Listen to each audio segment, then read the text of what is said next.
Here on the Discovery Show, we sit with professionals in the diaspora and beyond who are making significant impact in the area of politics, religion, academia, healthcare, business, and the likes. And my name is Precious Adadidudu, ably supported by Mr. James Kobina Opong.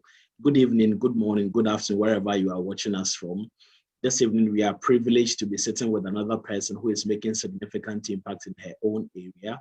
We are privileged to be sitting with Ms.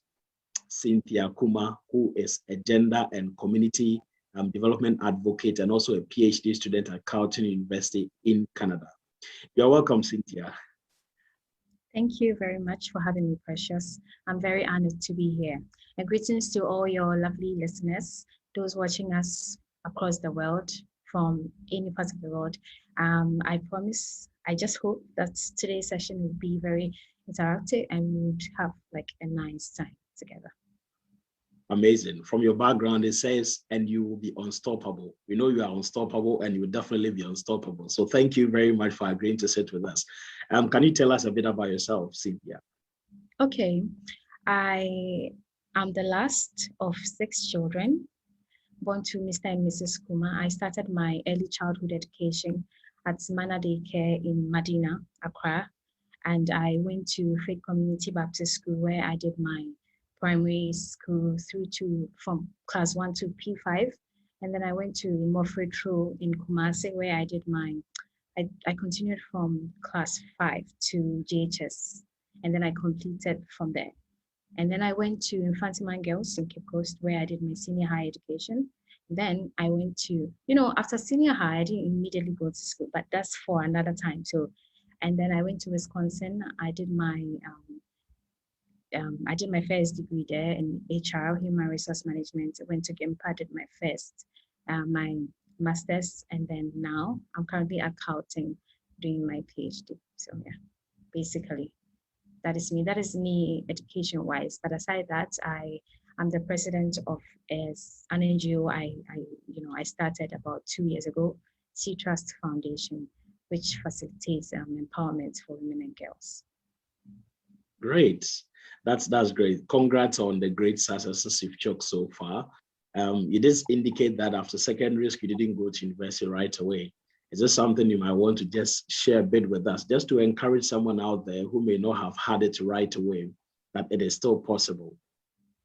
Yeah, this is one part of my life I really like to share, whether I'm asked or not, because when I look back, so many years have passed by, and I never thought I could come out of my shell and be this person and be this fearless, in quotes, because after my senior high, I failed. I didn't get the right grade that would lead you to the university. So my parents wanted me to go back to school and do my remedials. You know how in Ghana, when you are not able to pass certain courses, you are asked to rewrite, or you find another path.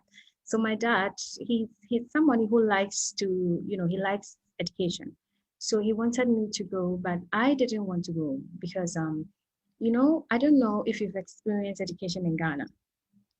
Teaching is a bit different, and especially when it comes to maths, it's so tough how they teach the maths before you realize everything is just mangled up if you don't follow. So that was my challenge. I had issues with maths and I didn't get the right grade on maths. And for me to go back to write, I didn't have confidence, and I was afraid of the program, of the maths, of the course maths. So eventually I just decided, with the help of, I would say he's my mentor. He spoke life into me. I always say that. He encouraged me, he nudged me to go back to school. Of course, it took a while for him to be able to convince me enough to go back to school. And then I went to write my remedial, and then I got a good grade, and then I started from there. So it wasn't my decision. It was, life just happened, and I had to go through some tough times. But eventually, God happened also. Amazing. So here on the Discovery Show, as said earlier, we seek to sit with professionals in the diaspora and beyond who are making impact in their own areas. And we talk about their successes as well as their challenges, so that can encourage you, that can motivate you to also climb higher. So thank you for sharing with us, Cynthia. I mean, you spoke about you going to the university and then also doing your master's. I mean, I know your background has to do with anthropology and all that, sociology and all that. There's this erroneous impression about some of these courses. Would you want to take the opportunity to situate your program in our context? What is its importance in human lives when you talk about anthropology? And I mean, permit me to play the devil's advocate here. Is it just as people have the erroneous impression I said earlier? Is it about those who really do not meet what they have to get and then they move into courses like that? Or is something we really need to pay attention to, take opportunity to educate us? Well, when I talk about my course, I wasn't an anthropologist. I came from a business background through to development and now anthropology. But when I look at it this way, anthropology looks into people's lives, culture, norms, values, and it delves into how people behave, how they interact, and what they do with, how we communicate and all that. So going into anthropology, I did not really choose anthropology. But when I realized, I found that it was the perfect course because my research is in artisanal mining. It deals with people, what they do, how they pan gold, what they go through, the cultural barriers, women. So it fits right into what I wanted to do. And I don't know, like I said before, I'm into women empowerment, children. So it fits perfectly. But in Ghana, we usually find that people go into courses that they do not really like. But then what can you do about it? Can you try to find a way around it? Because whether we like it or not, some of the courses that people do, I always use some professions as an example. People always allege that here in Ghana, when you pick nursing as a course, a lot of people do not like nursing. They go into nursing because there's not really a choice for them because that is what is there. So, okay, so if that is what is there, you are in that position. What do you do about it? Can you find a way around it? Because you're going to waste like 4 or 5 years in the field you do not like. What can you do about it? So whether or not you chose it, when you find yourself there, how can you be an impact? How can you progress in that field? So that is my mentality. It does not matter whether I like it or not, but if the situation finds me there, then I have to do it. Anthropology is a beautiful course. There are, anthropologists who are medical doctors. You find them in the museums, bankers, so long as there are people, anthropologists are there. So I'm really happy to be, pursuing anthropology. Amazing. Thank you very much, Cynthia, for sharing with us. I can see quite a number of people watching. I can see Tifereti, Richard watching, Miracle, Lucky, Edupai, Chief, I hail. Regards to you. Thanks for watching. Mary Abo, Doctor. Thank you very much. She was our guest on our last episode. Thank you very much for watching, Mary. Janet Jima, Mrs. Opong, thank you very much for your unflinching support. And my own wife as well, Dr. Josephine Abuajemens, are watching as well. Thank you very much, Josephine, for watching. So speak to us. Generally, you talk about you being a gender advocate and you are into women empowerment, human rights advocate. What does it entail and why the tilt towards women, so to speak? So my journey started so many years ago. I always take my life back to when I completed senior high and I was not able to, find my way through to the university. Before that, I had low self-esteem. I didn't have much confidence. I was always afraid I would want to sit at the back seat. Speaking was a problem for me. And, after a while, I went through a couple of challenges. When you are going through life and you do not really have a roadmap, you just go where the wind blows you. So the wind blew me to different places. At a point, I remember I wanted to sell clothes. I had my own cosmetic shop. I went into water. I sold water for a while, just to get something out of myself. But until the time I was mentored by this wonderful, I always say, I mention his name wherever I go because he saw something in me that I did not see. He would come to me and go like, Cynthia, I think you have potential. You can be something. And I always used to fight with him because I'm like, do you know me? Like, I'm this person. I'm a very shy person. I'm scared. Like, I don't think I'm whoever you say I am. But he always pushed me. So he started nurturing me. He took me to this women group, also women in mining. And then that was where my confidence started building. And then I saw some women who were like me, who had some sort of low self-esteem, who had financial challenges, who were going through, a lot of issues, stereotypes, gender stereotypes. And knowing me, I'm like, no, I mean, this is not where women belong. Women have to come out of their shelf, because I always say that women are very powerful. Women are very powerful. You have to know who you are. If you know who you are, the sky is not the limit. So that's how my quest for gender, what do I even say? Gender empowerment started. And then I started developing my interest in women, how to help them. And currently, I have this women group, Evolution Room, where we meet once every month. We talk about, a lot of things, mostly social pressures, what women go through, how to set attainable goals for ourselves, how to come out of it, how to avoid all these gender stereotypes and gender biases and all that. So I'll say that is pretty much how my interest in women and gender, was bred. Great. You talk about low self-esteem. There's somebody watching out there who may be going through a similar thing.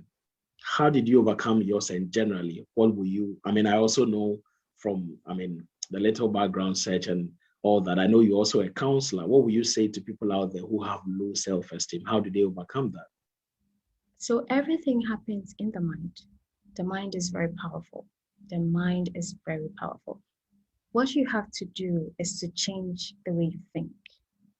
If I was told that, okay, Cynthia, I think you have all this potential, and I never believed it, I would never take that step. But because I changed my mentality and I believed in myself, that was how I believed that, okay, I can overcome all these challenges. I can overcome my self-esteem. Of course, I took it one day at a time.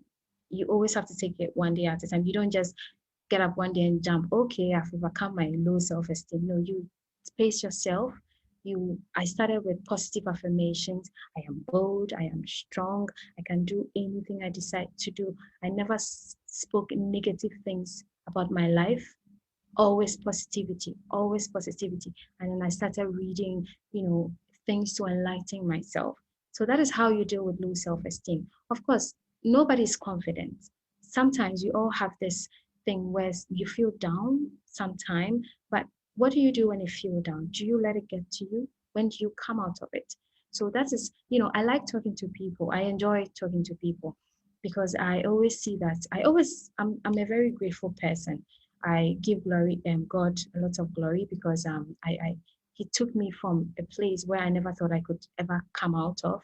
And when I got out of that place, I always say that, okay, what can I do to help somebody come out of that place? Because that place is not pleasant.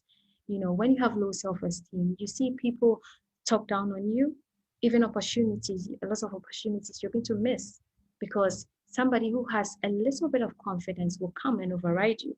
But say that opportunity belongs to you, so that is how I tried very hard to overcome my, low self-esteem, confidence, and positive affirmations is the key. You wake up every morning. Who are you? You say it. Talk to yourself in the mirror.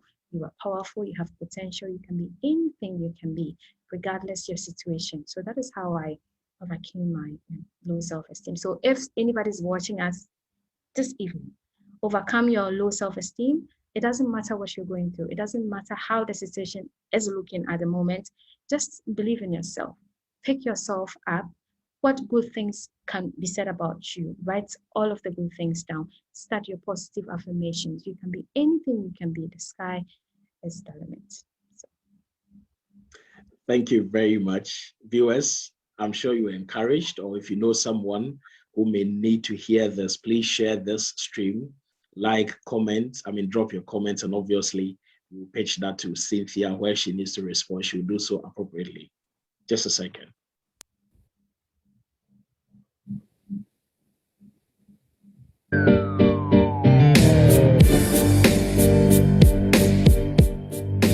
My name is Justice Kofi Boakye-Appiah. You're watching the Discovery Show TDS TV on YouTube or on Facebook. Today coming up with very interesting things.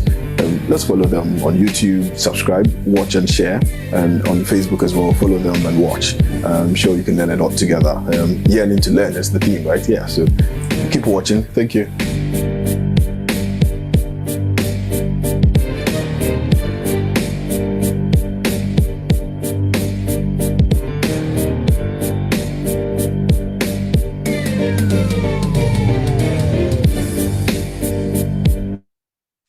So I can see quite a number of people watching. Dr. Sopoku-Agyeman, Mrs. Atrim. I can see Samuel Atrim himself watching. George Park Grant also watching. I can see Janet T. Jim and Mrs. Opon watching. I can see Josephine Abuajemensa, my wife, watching as well. Thanks, Josephine. Bendis Kakra Eduboahe watching as well. Yeah, and then Tifrete, as mentioned earlier. So thank you all for watching. If I haven't mentioned your name, I'll do well to see if I can see them. And then I can mention and acknowledge you appropriately. So, Cynthia, you are into mining and all that. What is the situation in Ghana? What is the mining situation in Ghana? Please tell us something. Sometimes when it comes to the mining situation in Ghana, I'm like, oh Lord, have mercy. Because I'm caught between, I don't want to say if it's good, if it's bad, what can we do about it? You know, like I'm all over the place. Well, but this is where I stand. I love artisanal miners, small scale miners. They are my people. But the problem actually is how to formalize, the sector, because the government has not really understood what formalization is. If they feel that if we formalize the sector, then our lands will be, destroyed and all that. But my research also sees through the formalization processes, how we can formalize artisanal mining, and if the miners can mine properly, because currently they are not really, some of them, I'll say, they are not really mining properly. They get the land after mining, they're supposed to, preserve the land again, but most of them are not. So we say the galamseys, they are not. And I speak for women and how they use mercury. They use mercury to mine gold. And mercury is a very dangerous substance, but that is what they use to mine gold. And it has a lot of impact, negative impact on their lives. So I look into mining, yes, and how to mine properly. So that is where I stand. Please don't ask me about the land, the destruction of the land, because sometimes then I'm asking myself, okay, so if they are allowed to mine properly, then they can be able to fend for themselves, right? But if they are not allowed, then what do they do? So it's a bit, tricky. Sometimes I'm here, sometimes I'm there. I'm like all over the place.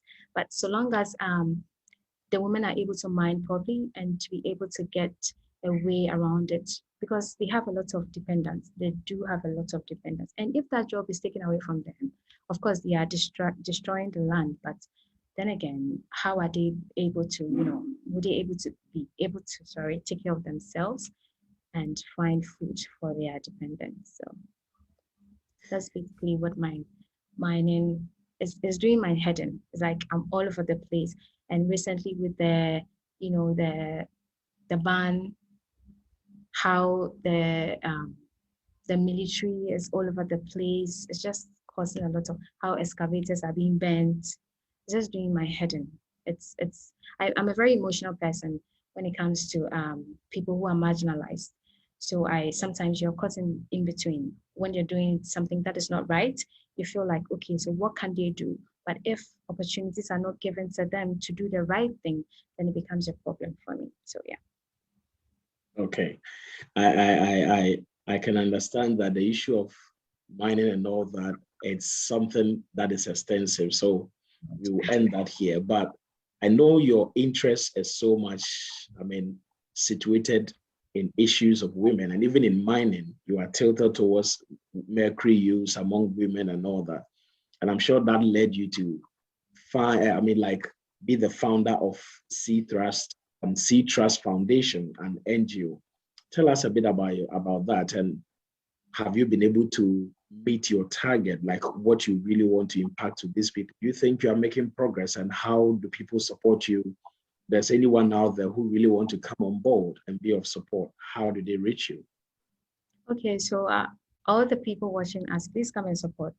C Trust Foundation, like I said, is an NGO which facilitates advocacy for women and girls. I want to say children and women, because I wouldn't say children who are girls, but of course I can't leave the boys out of it. So recently, last month, we went to Akwatia to donate 200 uniforms to children who really, really needed it.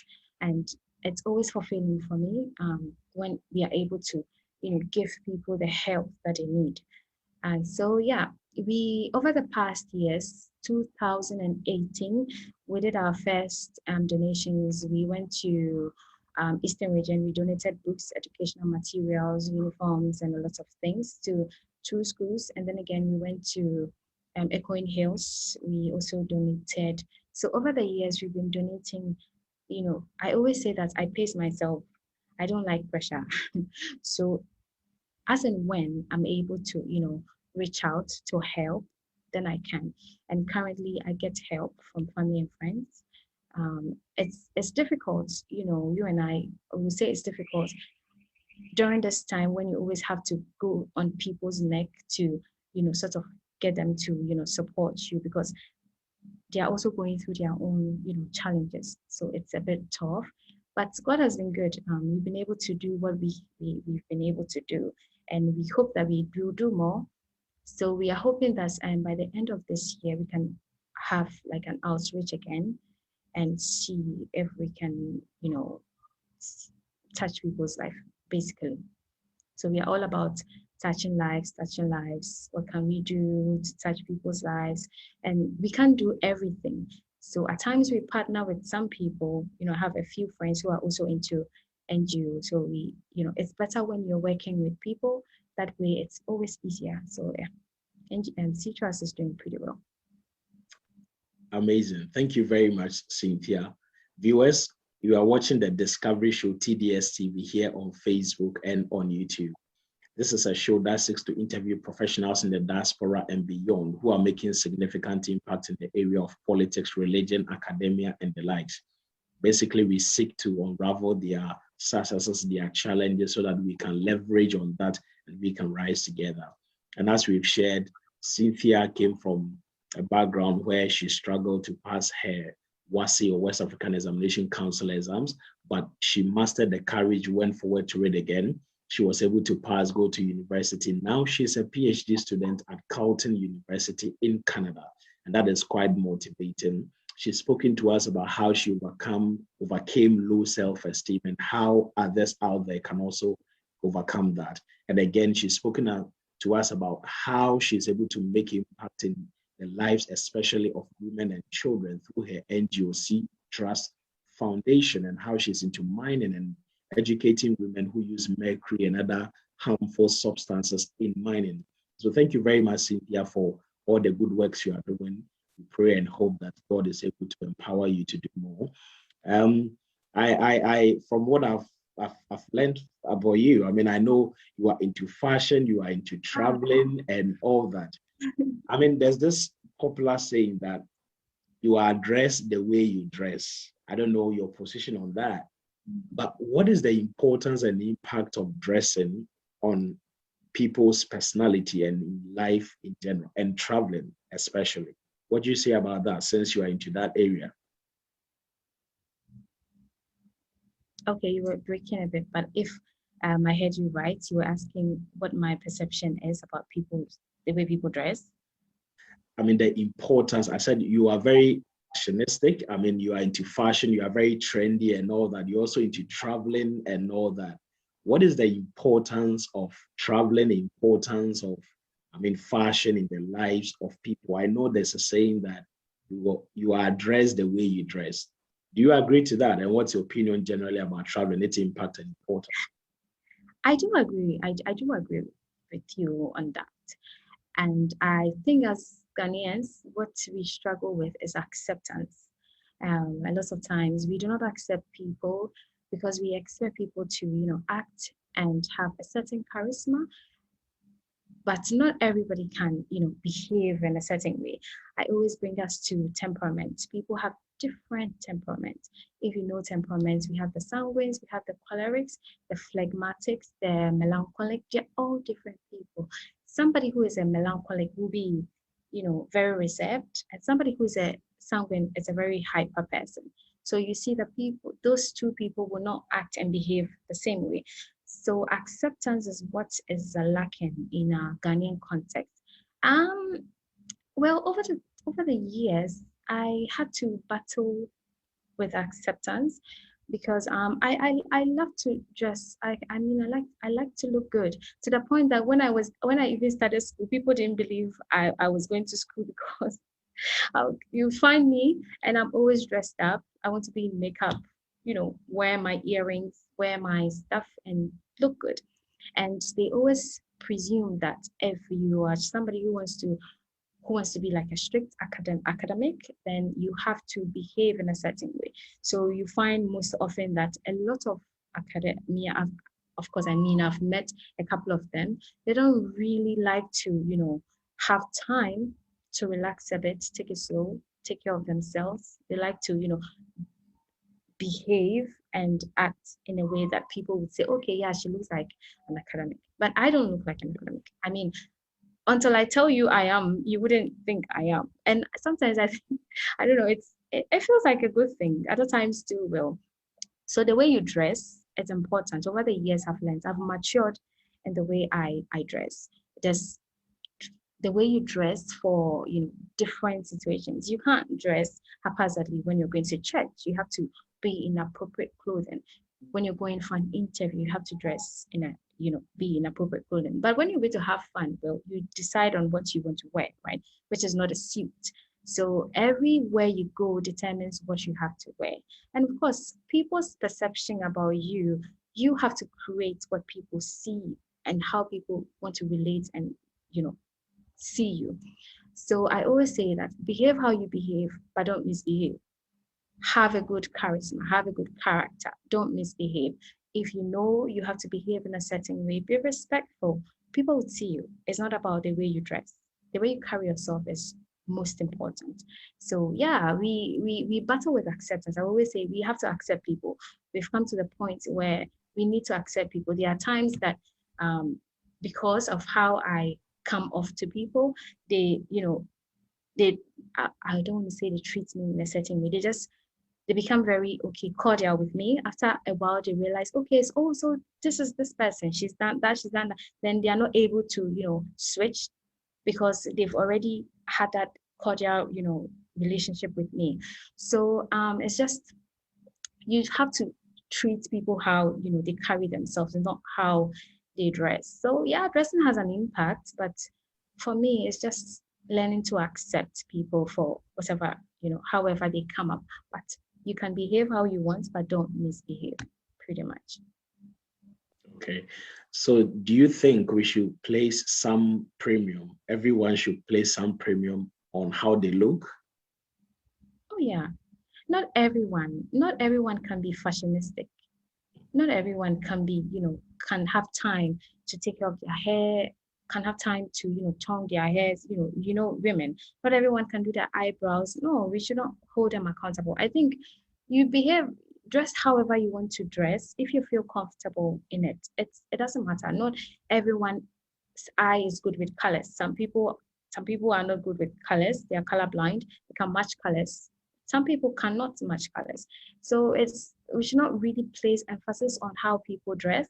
It's what is in them, like what's within them, how they carry themselves, their potentials, how they see lives, their outlook on life. So it's dressing and how you look is so superficial.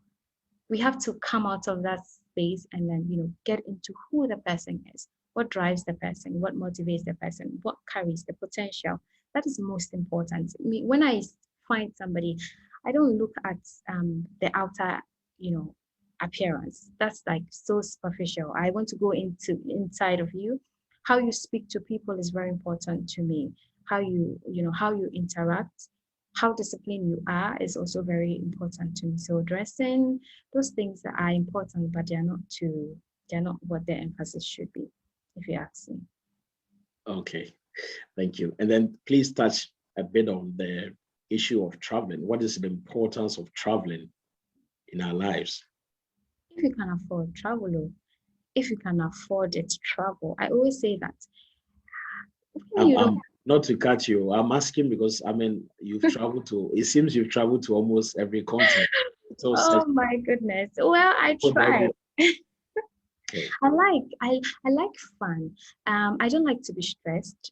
I in Ghana, you see, a lot of people are stressed. A lot of people are going through depression and stress.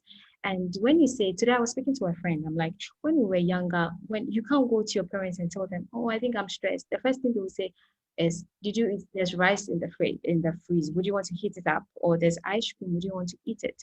We don't understand what stress and depression really is. But we are battling with a lot of stress. There's a lot going on in our country. So if you have the chance, it's expensive to travel, yes, we know this. But can you save? You don't necessarily have to travel out of Ghana for you to say that, okay, I've also traveled. But if you can, you can tour Ghana, there are a lot of interesting places that you can go. I started a YouTube channel. It's a baby YouTube channel. But when I started, I found a lot of amazing places.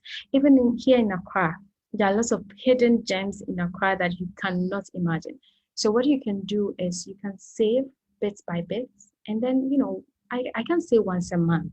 I don't know people's budgets, but say once every 6 months, if you can't travel, why not? If you can, cut some of your salary, use it for fun. It's okay. It's rather that's how I find my excitement when I go see new things. I love nature, so I love to see new places. I love to explore. I don't know about somebody. When you take me to a park and then you give me malt and chichinga, that one day I won't enjoy it. I'll just be seated. I won't enjoy it because it does not give me any satisfaction. But when you take me out of Accra or even in Accra and it's a place I can sit and enjoy scenery, I'm very excited. So yeah, it's good to travel. I always say this. I tell my friends, save so that you can travel. But if you are just seated at your comfort zone, always working, you'll be too stressed. And the thing is, you might not even know that you are stressed. You are stressed. You won't sleep early, you wake up very early, and then life becomes very like a systematic thing. You wake up, you go to work, you're back. You become very, uptight. So it's good to travel, please. So those watching us, please save so that you can travel. I beg you. Thank you very much, Cynthia. So viewers, we are speaking to Miss Cynthia Kumar. She is a community and gender development advocate and also a doctoral student at Carleton University in Canada. And I mean, she shared with us so far with the various things we've discussed. Now let's delve a bit into PhD, master's applications and all that. Specifically, like you said, you did your PhD or you are pursuing your PhD in Canada, but you did your master's in Ghana. Are you happy to share with us some of the tips for admissions, I mean, PhD applications and also scholarship applications? Any general tips you want to give to people out there who are looking forward to applying for postgraduate studies and scholarships? Okay. When anybody comes to me and they say, okay, I want to pursue my master's or I want to do my PhD, I always ask them, okay, so what is your research interest? And I find that people don't really have an interest. They say, I'll just take anything they give me. When you want to apply for a PhD, you should have a research interest. Something should interest you. And that is what you'll be using to write your proposal and get into the course. You can't just go empty-headed or just pick anything you are not even passionate about just because you want to. Some people want to get out of the country. I know that is tough here in Ghana and all that, but you should also have an interest. So have an interest, apply, search for schools. There are tons of schools. I found something about us Ghanaians. We don't like to read a lot. We don't like to use Google as well. We always like to listen to what people tell us, and we think it's enough. The internet is big. Google has a lot of solutions for us. Go on Google. What schools can you find? Sometimes even the courses you want to pursue may not be the course you may even like, but just because somebody said, okay, I'm doing this course and this school would provide a scholarship and this fund, and you think that is what it is for you. So go on Google. Sometimes you may even find schools on Google. You go to their website and they have tons of funding. They have like massive funding for programs you have no idea about. So yeah, it's a good thing if you want to study out of, outside Ghana, if it's Canada, if it's in the US, in the UK, just do your research, learn a little bit, read into the schools to see also if they have scholarships, funding opportunities, and write to them. Sometimes I always say, I wrote to my my supervisors. I asked them if they could, they could supervise my work, and also if they had funding for me. And I was very fortunate. I didn't know them. I just wrote, everything is email, because I had read about my school and I read about what they did and how they've, funded a lot of African students. So that is what I did also. So don't be afraid. I think we suffer from a little bit of confidence. We always feel we judge ourselves even before we send that email. Just it's an email. If they don't respond, nothing happens. So just get out of your comfort zone, apply, and then let's see how it happens. Great.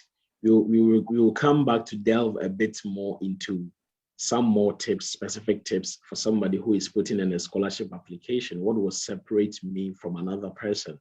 So we will come back there. But viewers, thanks very much for sitting with us again here on the Discovery Show TDS TV. This is a show that seeks to interview professionals in the diaspora and beyond who are making significant impact in the area of politics, religion, academia, healthcare, business, sociology, anything you can think about. And my name is Precious Adadidudu, executively produced by James Kwabena Opon. And yeah, sitting with Miss Cynthia Kuma, who is a community and gender development advocate and also a doctoral student at Carleton University in Canada. Thanks very much for watching. Evans Diodu, Irene Amvokwao, Liberty Kelly Q, Abigail Fiyevoma Wabivom, Dokas Opoku Ajiman, Samuel Atrim, George Pargrant, Janet Jima, Josephine Abuajimensa, Benis Kakra Eduboahing. I can see Mary Abua Ofe watching. Reverend Samuel Kwame Krante, Teacher Ko, thanks for watching. Tifriti Richard watching as well. Kofi Ajimai watching as well. And of course, Miracle Lucky Edupai. Chief, thanks very much for watching as well. And sorry if I haven't mentioned your name, probably I haven't seen that, but thanks very much for watching, sitting with us as always. We really appreciate your time. Please share the link, comment, send your questions, anything you want to find out from Cynthia, and definitely she will do well to answer. So basically, as said earlier, this is to leverage on the challenges and also the successes of anyone we bring on this platform so that we can all be encouraged. We can share in their joy. We can also share in their challenges, and together we can learn from them. Thank you very much for sticking and staying with the Discovery Show TDS TV. TDS TV, learn to learn. So Cynthia, talk to us a bit more, expand that a bit more. Okay. What made you a successful candidate for your scholarship and for your PhD application? Not so much into detail, but just some basic specific things. Well, grade is important. You can go with, some grades. Your grade is very important. They look at your grade because now they take you through the World Examination Council, and you're supposed to meet a certain criteria. So just to clarify, you're speaking specifically to Canada, is that right? Canada and some countries, grade is very important. You can't have certain grades and they'll pick somebody with a higher grade. So take your book seriously and try it a little bit harder. I always say it's difficult, but if you can try a little bit harder, you may get lucky to be picked. Also, they look at your financial status, especially when you want to go as a fee-paying student. You have to be able to prove that you can pay for your studies. And then for me, when I was applying, I was very persistent. I'll send you emails morning, afternoon, evening, like every chance I'm sending emails. So for me, apart from the grade, I was funded. So I know other friends of mine who had to prove their financial status, and then I was persistent. And then my proposal, that was what worked for me, especially my proposal. It was what my supervisors needed. That was what they needed, and that was what I got to them. So just find out what they need, and then let's see how it goes. It's basically your grade, financial status, what they need, and be persistent. I want to say prayer, but I don't want to be too religious. So right. Thank you very much, Cynthia. Viewers, we spoke about fashion here in this interview. And I want to encourage you, in case you need some footwear, clothes, watches, bags, and books, you don't need to worry about shipping at all. That is, wherever you are in this world, there is an agency that is willing to ship that to you, whether 1, 2, or as many as you want to get. And it is called Henbeck Agency. This is from a very, authentic source, Henbeck Agency. And they say Henbeck, truly a world of endless possibilities. So you can follow them on Facebook, here on Facebook, Henbeck Travel Agency. And you can also email them at henbecktravels@gmail.com, Henbeck Agency. So please follow them. Of course, we spoke about fashion. And as said, if you dress well, it also adds a lot to you. So thank you very much for sticking and staying with us, the Discovery Show TDS TV. We are sitting with Miss Cynthia Kuma, who is a doctoral student at Carleton University in Canada, and she's also a gender and community and gender development advocate as well. And she really has women at heart and children at heart. And so she started the Seed Trust Foundation. Now, let's talk a bit about life in general out there. You are in Canada, and of course, you've schooled in Ghana as well. What is the difference? In terms of the academic, delivery, everything about education out there in Ghana, and what out there will you recommend to someone to encourage the person that I should also probably apply and pursue postgraduate studies out there, specifically in Canada, because that's where you study? Yes, from having my education through from Ghana, and then getting to Canada, I struggled a bit with how to think critically, because I've realized that the way teaching and learning is in Ghana is way not close to what is, out there. So I think we have to get to the point where we start thinking critically. We don't just sit out at our comfort zones and relax so that we are spoon-fed. You always have to probe further. You have to ask critical questions. And this is one thing I learned when I went to Canada to pursue my further education. And I'm very happy to have gone, because up until then, I could have thought, but not as critically as I am now. Now you tell me something and I'm thinking, I have so many questions in my head already, but it wasn't like that before. I don't know if I would say probably is the way teaching and learning is in our country. How we are spoon-fed mostly, and how we like to, I'll say some of us like to copy. We used to copy a lot, and we like to delegate people to help us with our works. And sometimes we see education, we see learning as a punishment. I think probably because of how it was taught, we were never allowed to enjoy learning. We always saw it as, you have to, it's a must, you have to do it, not because you want to do it, because of course, where is the interest? Our interest was never built. It's like you have to pave your way through education so that you can be something good for yourself in the future. But look at it this way: education is important. You should love education. Knowledge is power. Knowledge is key. If you know something, you become unstoppable, and it's refreshing if you have an idea about a lot of things. So I always tell the younger people, that education is not a punishment. Some people feel homework, even our little sisters, when you give them homework, little brothers as well, they feel, okay, I'm being punished to go do my homework. They don't really love it because of how it's being taught in the classroom. It feels like it's a must, you have to do it, but the interest is not really built. So if I had my own way, I would encourage everyone to also experience education out there, because it's very challenging. It's really challenging, but it's worth it. If you can try to get into their system, it will drill you a bit, but it's very important. It's very key, and you'd love it. You become a very critical thinker, and that is the best thing that can ever happen to anybody. So yeah, I think it's a good thing if anybody wants to apply. And I have there's this, we can talk about this another time, but I know this lady, I was in Canada with her. I'm currently in Ghana for my field work, actually, and Precious. So this lady helps people who want to, further their education in Canada. So maybe we can talk about it, and then I can share her contacts. She's a very amazing person. She helps people with their applications and whatnot. So if anybody wants to apply to schools in Canada, I think she'll be the best person to help you. It's like her job. So yeah.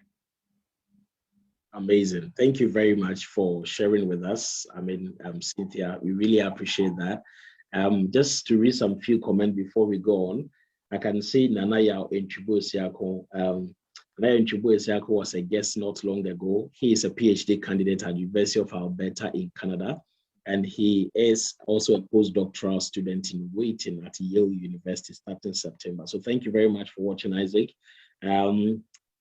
Janet Tijima, that is Mrs. Opon. She says she's beautiful too. She speaks intelligently. So that's a comment for you. Thank you. Reverend Samuel Kwame Krante says, keep up the good work. Thank you very much. That was my pre-technical skills teacher in GSS. I'm very proud of him. Now a man of God. Thank you very much, teacher. God bless you. Evans Diodu says, my brother says, I'm watching you live, Mr. Adediodu. Keep flying, bro. Very educative program. Thank you very much. Janet Jima again says, nursing in Ghana. And then, so those are the few comments that have come in so far. And of course, as mentioned, we've had quite a number of people watching. From the likes and all that, I'm trying to see as much people as I can see. From the likes, I have Evans Diodu, Irene Ambokwao, Liberty Kelly Q, Abigail Free, Vomawo, Dokas Opokwajima, and Samoa Trim, George Park Grant, Janet Tijima, Josephine Abuajima, and Sabenis Kakra Edubuahin. Then, of course, the people I've mentioned in the comment section. So thank you again for sticking and staying with us. This is the Discovery Show, TDS TV, here on Facebook and on YouTube. This is a show that seeks to interview professionals in the diaspora and beyond who are making significant impact in the area of politics, religion, academia, business, sociology, whatever you can think about. And basically, we seek to provide accurate information. We try to bring on board these people so they can encourage us, they can point us the right information, and together we can rise. Thank you very much for sticking and staying with us. And yeah, just a second, please.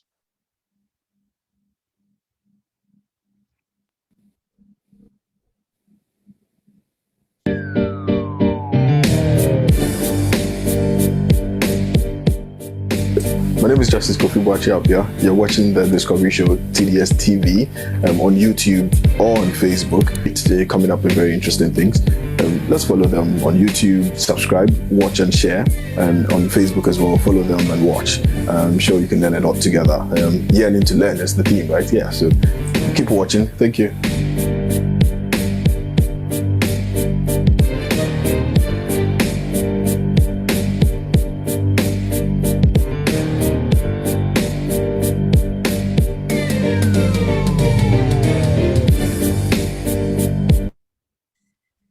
So we encourage you to share this link with people who may not be watching at this moment. We also encourage you to subscribe, share, like, and comment on our feed. And of course, do a recommendation for us on our page, the Discovery Show TDS TV. That only goes to validate our page and to encourage us that we are doing well so that we can also bring you more content.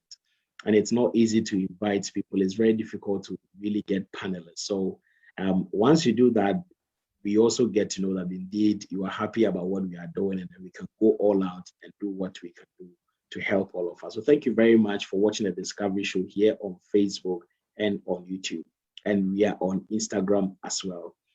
Contact Henbeck Agency and they'll be able to deliver anything fashion for you, books as well. So thank you very much. I mean, Cynthia, you are so much into women and all that. Of course, our platform has some international audience. We have people beyond Ghana and all that, but we are speaking with respect to Ghana because that is where you are from. And of course, sometimes you can generalize some of these issues, I mean, to some other countries as well. If you have an opportunity of sitting before the Gender and Children Protection Minister, what will be some of the recommendations you give her to ensure that there's improvement in the lives of women, since you are really into that area? Well, first of all, I think we should have more of, sessions or forums that tackles the way we think, the way women look at ourselves. Like I said, everything is with a mind, because if you tell me I can be something and I don't believe I can, you're just wasting your time, because no matter what you do, I'm still going to stay at my comfort zone. So there should be more forums and we should be accepted. When the issue of women empowerment comes up, in Ghana, people just want to, grab you by the neck because they feel, okay, you want to demote the men, you want to overthrow these men and take their power. I don't know what power it is. You want to take it from them. But there's more to, women empowerment than, just a woman being in the home trying to submit to the husband. I don't want to go into that bit because it's a very, delicate subject that people don't really like to talk about when it comes to submission in the home. But yeah, we have to have these forums to talk about the women, help the woman understand who she is. I always say this, a woman is not just a homemaker. There is more to a woman that we are seeing. Most women want to be laid back. They just want to sit at home and they feel, okay, being married is, is it. But I always say being married is not it. Being married is not the cake. I always say it's the icing on the cake. Somebody's purpose in life is the cake. We all came to this world with a purpose, with a drive, something that drives us. So have you found your drive? Have you found your purpose? You cannot find your drive if you're not spoken to, if you're not encouraged to look within yourselves. So for me, we should be supported financially to have these forums, because it's tough to even, have these forums, because you have to rent a place, get the women to come, and everything is finances. So get, women together, have all these forums, talk to the men as well to support them. Because for me, my journey started with a man. It wasn't with a woman. It was a man who held my hand. He walked me through, and then he gave me to another woman. So the men should also, be sensitized so that they don't think we want to overthrow them. We want to take their positions from them. And also, it's all about the sensitization. We should start from our homes.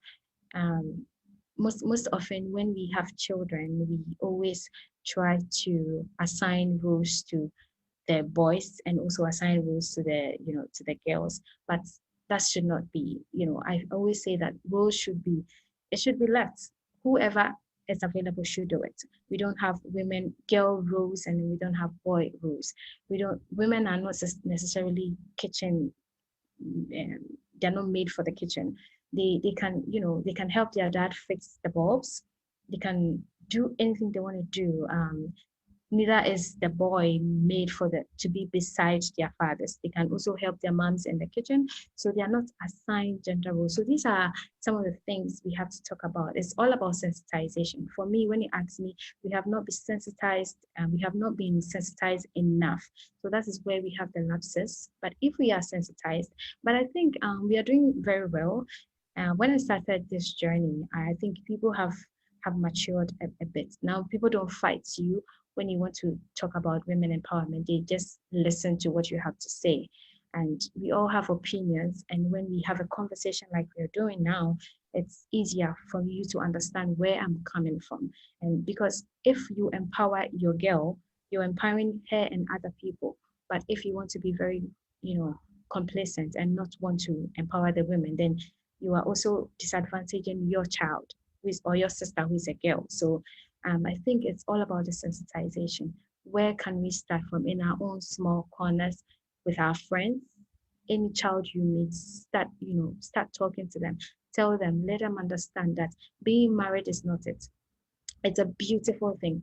I love in quotes, I love marriage, but there's more to life than just being married and being a mom and having children or being a wife. So there's more. So find yourself. I think is the sensitization that is very key. Thank you very much, Cynthia. I can see two more comments coming from George Pargrant. He says, excellent deliveries. Yeah. Janet Tijima asked, does she have a page of her foundation on Facebook? Do you have a page of your foundation on Facebook, Cynthia? Yes, I do. I do on Facebook, C Trust Foundation. Okay, so C Trust Foundation, C Trust Foundation. All right, thank you very much. In the next 2 minutes, speak to us. Is there anything I didn't ask you, anything you want to share with us, anything that's on your heart you want to tell our audience? Well, I just have one or two, I would say, to end the show, is to have hope. Don't give up. There's hope. I never thought I could have hope. I never had hope. I never thought I could be this person. I'm a very, like I said, practice gratitude. I'm a very grateful person. I'm always grateful to God. I say my thank you every day, every moment I can have, because I realize that the more you say, the more you're grateful to God, the more life becomes beautiful to you. And when you can only be grateful when you change your thoughts. I always use the law of attraction. You practice positive affirmations and you change the way you think. Negativity doesn't dwell here. So let go of your negative thoughts. Okay, you are nobody. Life is very tough. Those thoughts, please just let it go. Positive affirmations all the time. I am bold. I am strong. You don't just say it. You believe it. You walk in it. You trust it. You pray about it for strength. So positive affirmations. If you don't know what positive affirmations, like I said before, go on Google, read about positive affirmations, how you can affirm your faith positively every day. So yeah, that's what I would say. Thank you very much. I've gathered quite a lot out of this interview, that irrespective of the challenge, the hurdle you meet in life, don't think that is a stop. It is not a break on your life. Keep pushing. If you fail any exam, anything, it is not the end. If you don't get the best of grades you require, that is not the end of life. Keep pushing, be motivated, be encouraged, and you can still, hit your target in life. Again, if you are faced with low self-esteem, there are ways to overcome them, and Cynthia has overcome hers, and definitely she's encouraged you that you can start by positive affirmation, and it will help you to also overcome that low self-esteem. Again, she's drummed home the idea that women need to be empowered. Women need to be empowered. And so as a society, as a people, as a global community, we need to empower women as much as we can. And then she issues a caveat that men also need to be empowered as well, as much as possible. So we need to collectively encourage each other, empower each other, support each other as much as we can. And travel as much as you can, as she has said, dress as much as you can, but don't make that a priority, or don't make it more like something that is so much on your head. But if you can, put yourself into it. And then as much as possible, live life, do well, and of course, trust in God as well. And as we can see from her background, and you will be unstoppable. That is my prayer for you. Thank you very much, Cynthia, for sitting with us. Cynthia is a doctoral student at Carleton University in Canada. She's also a gender advocate. She's a community and gender development advocate, and she owns her own NGO, C Trust Foundation. You can find them on Facebook. She's also a blogger. She travels a lot. She has very fashionistic and all that. So thank you very much, Cynthia, for sitting with us. We are so much grateful for making the time to sit with us, irrespective of the fact that you didn't have time on your hand. And viewers, what can we say? Thank you so much. We cannot thank you enough for always joining us here on the Discovery Show TDS TV, spending your time, your data, everything, and being here. Just because you support the agenda, you know that this is a show that seeks to bring people here so that we can encourage each other. We can ride on the shoulders of mighty men and women. We really appreciate you. We encourage you to share this link, subscribe to our channel here on Facebook and on YouTube. This is simply because it will encourage us. It will tell us that whatever we are doing, you appreciate, you are happy about that, and we should keep going. It is also a motivation for us. So please do well to subscribe, follow us on YouTube, on Instagram, on Facebook, and very soon on Twitter. And as I said, if you need anything like books, you need anything like bags, anything like shoes, anything, contact Henbeck Agency, and you can find them on, in their email as mentioned to you, henbecktravels@gmail.com. Thank you very much. This is all time will allow us. Thank you, Cynthia, and God bless you. God bless you, viewers, for sitting with us. We really appreciate Cynthia. Thank you. Thank you. Thank you. Yeah.